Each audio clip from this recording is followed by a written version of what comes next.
le conclave de Lovanium, où Adoula est sorti. Et donc, on a considéré que les partis en présence, c'est-à-dire les deux forces qui faisaient l'équilibre du moment, entre les fédéralistes et les unitaristes, et surtout le groupe d'Mbinza avec les lumumbistes qui s'étaient déjà mis dans la sécession, la rébellion avec la République populaire du Congo, les Christophe Beignet, les rébellions. Donc, la première, disons, le premier siège où on a pu résoudre le premier conflit congolais, c'était le conclave de Lovanium. Le conclave de Lovanium ici à la colline, tous les parlementaires étaient enfermés jusqu'à la sortie de la crise. Ouais. Justement, alors, on peut dire que notre pays, c'est un pays d'un dialogue permanent. Si nous regardons, c'est un peu l'inquiétude du constitutionnaliste qui est devant vous. C'est-à-dire, quand nous analysons l'évolution politique de notre pays, on verra qu'il y a toujours des constitutions. Mais on verra que quand il y a des crises politiques, on contourne la Constitution pour trouver une solution politique. C'est bien. Mais cela nous donne une idée sur la pensée constitutionnelle que nous avons et surtout le concept de la Constitution. À quoi sert la Constitution? Est-ce un costume qu'on porte seulement quand on va à la fête ou c'est quelque chose dans laquelle nous croyons et nous sommes convaincus de son utilité pratique? Si le constitutionnaliste doit se faire des soucis, mais est-ce qu'il ne peut pas se réjouir quand même que les Congolais, ses compatriotes, soient en mesure de trouver des solutions aux différentes crises, mais des solutions politiques? Vous savez, la plus grande fonction de la Constitution, c'est que c'est le résultat d'un équilibre. C'est-à-dire, quand il y a des négociations politiques, quand il y a une crise politique, il y a toujours un équilibre qui en ressort. Et la Constitution ne fait que constater cet équilibre qui sort de la crise et il consacre maintenant le modus vivendi postérieur. Mais ce modus vivendi est déjà un engagement pour la permanence. C'est-à-dire on voudrait que ce genre de conflits ne se répètent plus, on se met d'accord. Donc, dans toute constitution, le soubassement, c'est le pacte politique qui en sort.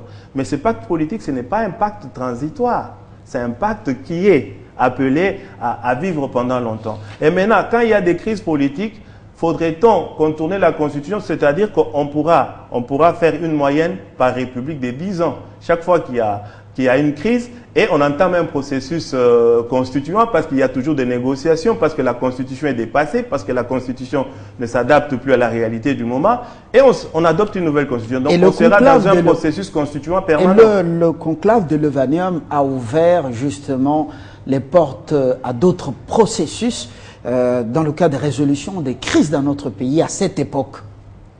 Oui, bien sûr. Il faut. Moi, je crois que nous n'avons pas suffisamment publié sur le rôle ou étudié le rôle politique de M. Kasavubu. C'est un monsieur pour qui je crois que l'histoire lui reconnaîtra un peu ce mérite-là d'avoir agi comme il se devait. C'est-à-dire, il y avait un régime qui était parlementaire, mais déjà dès les premiers moments, quand M. Kasavubu avait aperçu l'impossibilité de gouverner le pays avec ce régime parlementaire dualiste qui était inadapté aux réalités, il a commencé à poser une possibilité de diriger avec le Lumumba. Le Lumumba, c'était lui le problème selon les parents, plutôt l'impérialiste ou les impérialistes. Kasavubu a fait cette affaire sous la dictée quand même de l'Occident, non? Non, vous savez, le vrai problème, c'était les structures politiques qui étaient instituées sur la loi fondamentale n'étaient vraiment pas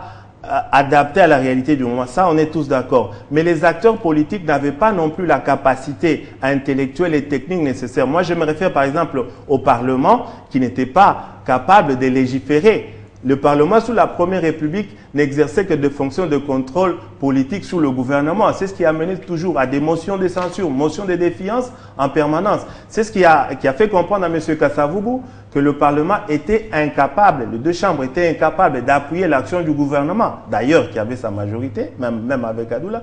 Et c'est pour cela qu'il a commencé à diriger le pays par décret-loi.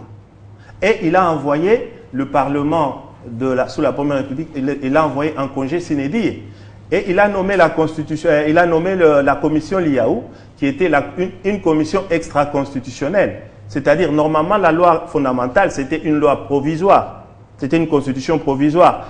Le pouvoir législatif était en même temps un pouvoir constituant. Il était appelé à élaborer une nouvelle constitution. Comme M. Kasavubu a vu qu'ils étaient incapables, parce qu'ils n'arrivaient même pas à constituer une commission constitutionnelle, il a nommé une commission constitutionnelle en dehors du Parlement, qui était dirigée par le professeur Liaou. Et ce sont des techniciens qui ont élaboré le projet de constitution de 1964. Avec les commissaires généraux, l'avènement des commissaires généraux des anciens étudiants de Levanium, justement, c'est ça? Non, non, ça c'était bien avant. Ça c'était sous la crise entre Mobutu et M. Kasavubu. Ah voilà, ça c'est déjà à l'époque de Mobutu. Bon, vous comprendrez aussi que une fois la constitution de Luluabour adoptée, M. Tshombe, qui dirigeait le Parlement de transition, avait déjà la majorité parlementaire au sein du Parlement. Et comme il affichait des ambitions présidentielles, et M. Kasavubu n'a pas appelé la coalition de M. Tshombe pour constituer le gouvernement. Il a plutôt appelé M. Evariste Kimba qui n'avait pas la majorité. Et 2 fois, Evariste Kimba n'avait pas pu réunir la majorité au Parlement. C'est ce qui a donné voix à la déclaration de prise de pouvoir de M. Mobutu en 1967. C'est-à-dire que nous avons là les racines de l'autoritarisme dans notre constitutionnalisme congolais. Les racines de l'autoritarisme, c'est Mobutu qui en tire profit avec les désordres plantés, et il plonge le pays pendant 32 ans dans un chaos sans précédent. Heureusement, aujourd'hui, le président Kabila est en train de le sortir quand même petit à petit de ce bourbier du désespoir. Kayamba Chichi, je vous remercie. Merci, pour l'instant. Votre réflexion vaut la peine. Vous le faites de manière indépendante. Vous n'avez pas de couleur politique.